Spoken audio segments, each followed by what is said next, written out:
नमस्कार दोस्तों, आप सभी का लॉ सीखो के दैनिक समाचार विश्लेषण में। तो चलते हैं आज के हमारे आर्टिकल्स देखते हैं। आज का जो हमारा पहला आर्टिकल है ये मिशन अंत्योदय के बारे में है। मिशन अंत्योदय कितना प्रभावी रहा है यह मिशन, उसके बारे में बात करेंगे। अभी तक कितने प्रतिशत तक हमारे गांवों तक इसकी पहुंच पहुंची है उस बारे में भी हम बात करेंगे। उसके बाद में न्यूज़ अपडेट और लीगल न्यूज़ है जो कि लॉ सीखो की अपनी इनिशिएटिव है। तो चलिए आर्टिकल की ओर आते हैं। तो अगर हमारे कॉन्स्टिट्यूशन को हम देखें तो हमारे कॉन्स्टिट्यूशन में आर्टिकल 243G और आर्टिकल 243W ये बात करता है लोकल गवर्नमेंट के बारे में। लोकल गवर्नमेंट किस तरीके से इकोनॉमिक और सोशल जस्टिस डिलीवर करेगा उस बारे में। इसी को देखते हुए ग्राम मिशन अंत्योदय जो है वो शुरू किया गया, जिसमें gram sabha, district planning committee, state finance commission, इन सभी की एक बड़ी भूमिका रही और इन सभी के द्वारा यहाँ पर इकोनॉमिक और सोशल जस्टिस के लिए कार्य किया जाता है। तो मिशन अंत्योदय के बारे में थोड़ा डिटेल में बात करते हैं। मिशन अंत्योदय ये एक मिशन था, एक मिशन शुरू किया गया भारत सरकार के द्वारा, जिसका मुख्य उद्देश्य था कि हमारे रूरल एरियाज में जो गरीबी है, पॉवर्टी है, इसे कम से कम किया जाए और अलग अलग स्कीम्स और पॉलिसीज इस हेतु लाई जाए। और इसके लिए नोडल एजेंसी बनाई गई ministry of Panchayati Raj and rural development. अब अगर हम देखें social economic and caste census जो कि 2011 में हुआ था, उससे हमें पता चलता है कि गांवों में अगर हम देखें तो जितने हाउस होल्ड है उसके 90% जो हाउस होल्ड है वहाँ पे एक भी पर्सन सैलरीड जॉब नहीं करता है। सैलरीड जॉब अर्थात ये एक सिक्योर जॉब मानी जाती है। वही 53.7 मिलियन हाउस होल्ड जो है ये लैंडलेस है। 16.89 मिलियन हाउस होल्ड जो है वहाँ पे एक भी पुरुष नहीं है फैमिली को सपोर्ट करने के लिए। 49% जो रूरल पॉपुलेशन है, रूरल हाउस होल्ड है, ये किसी न किसी तरीके के डेप्रीवेशन अर्थात किसी न किसी तरीके की यहाँ पे कोई डिसएडवांटेज से जूझ रहे हैं, कोई यहाँ पे आक्षेपताओं से जूझ रहे हैं। वही 23.73 मिलियन फैमिलीज जो है उनके पास में कोई भी रूम नहीं है उनके घरों में, या उनके पास में केवल एक ही रूम है। तो यहाँ पे हमको पता चलता है कि कितना महत्वपूर्ण हो जाता है कि हम हमारी रूरल पॉपुलेशन की तरफ ध्यान दें, क्योंकि अगर हम देखें तो हमारी कंट्री में 3 ट्रिलियन जो है हम खर्च करते हैं हमारी रूरल पुअर पॉपुलेशन के लिए। तो उसमें फिर भी इतनी हमें विषमताएं देखने को मिलती है, ये अपने आप में एक प्रश्न खड़ा करता है। तो मिशन अंत्योदय जब आया, अगर हम धरातल पे देखें तो इसके इम्प्लीमेंटेशन के रूप में काफ़ी कम है। केरला में सबसे प्रभावी ढंग से यह इम्प्लीमेंट हुआ है, जहाँ की ग्राम पंचायतों में अभी तक जितनी भी ग्राम पंचायत है उसकी केवल 34.69% तक ही मिशन अंत्योदय की पहुंच हुई है। दूसरे नंबर पर गुजरात है। गुजरात की टोटल जितनी ग्राम सभाएं हैं उनमें इसकी पहुंच केवल लगभग 11.5% तक की पहुंची है। तो अपने आप में काफ़ी खराब परफॉर्मेंस जो है वो हमें मिशन अंत्योदय का देखने को मिलता है, जो कि हर एक गांव को जोड़ने की बात करता था। आज जो सबसे बेस्ट परफॉर्मिंग स्टेट है वहाँ पे ये 1/3 मुश्किल पहुंचा है।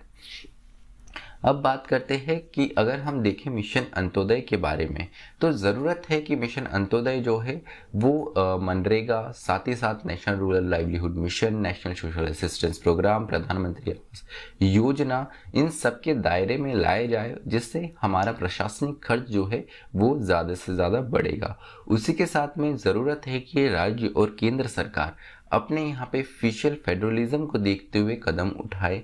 कहाँ पर कितने व्यय की ज़रूरत है और कौन से स्तर की सरकार कहाँ पे कितना कंट्रीब्यूट कर सकती है, इसकी प्लानिंग होनी बहुत ज़रूरी है, क्योंकि अभी ये काफ़ी स्कैटर्ड वे में दिखता है। उसके अलावा जो 15वां फाइनेंस आयोग था, जो 15वां फाइनेंस कमीशन था, उसने भी इस और ध्यान देना ज़रूरी नहीं समझा।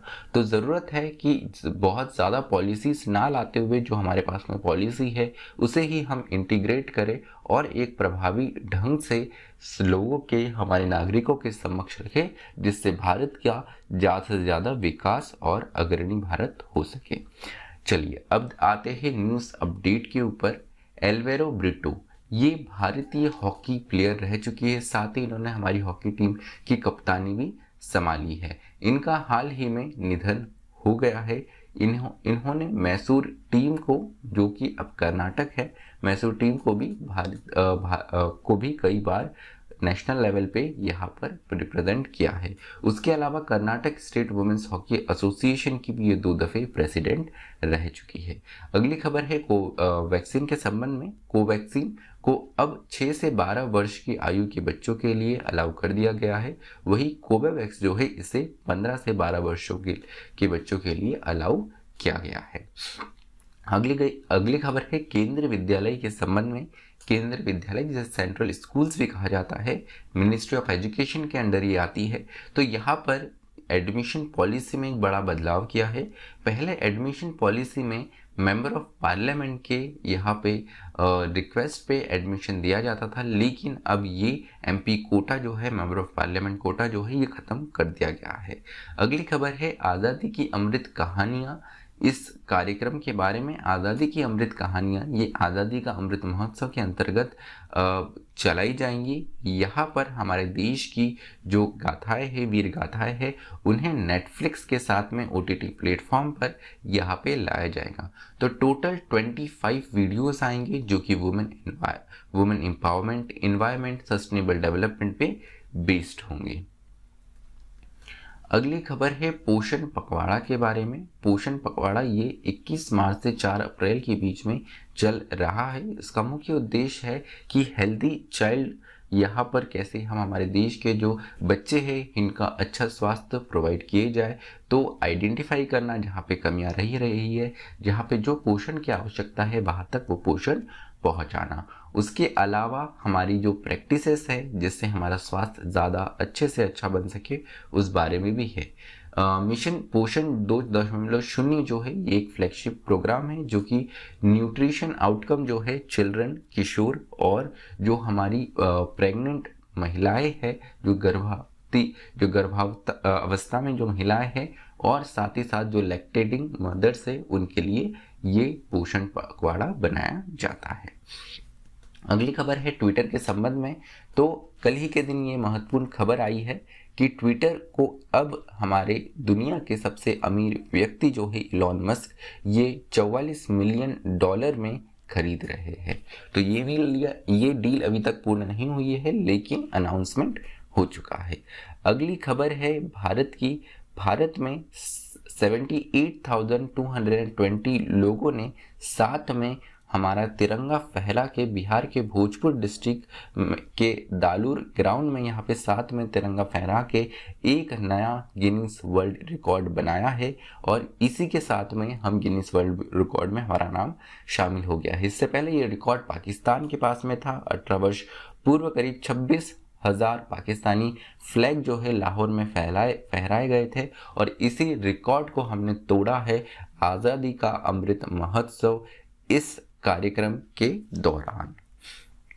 अब आते हैं लीगल न्यूज़ की ओर। महत्वपूर्ण फैसला है इलाहाबाद हाई कोर्ट का Kiran Singh versus state of UP के केस में। इस केस में बताया गया है कि भले ही किसी महिला के against distribution of conjugal rights का ऑर्डर पास हो गया हो, लेकिन फिर भी वो महिला मेंटेनेंस डिजर्व करती है under section 125 of CrPC.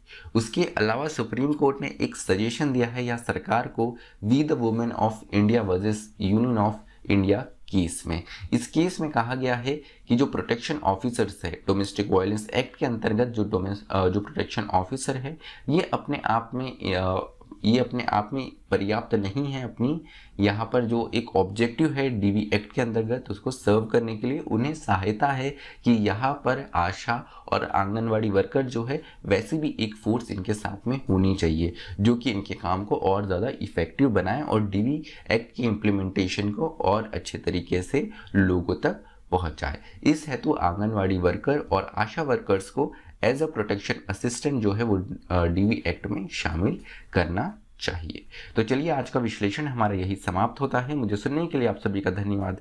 Thank you. Stay tuned to Law सीखो।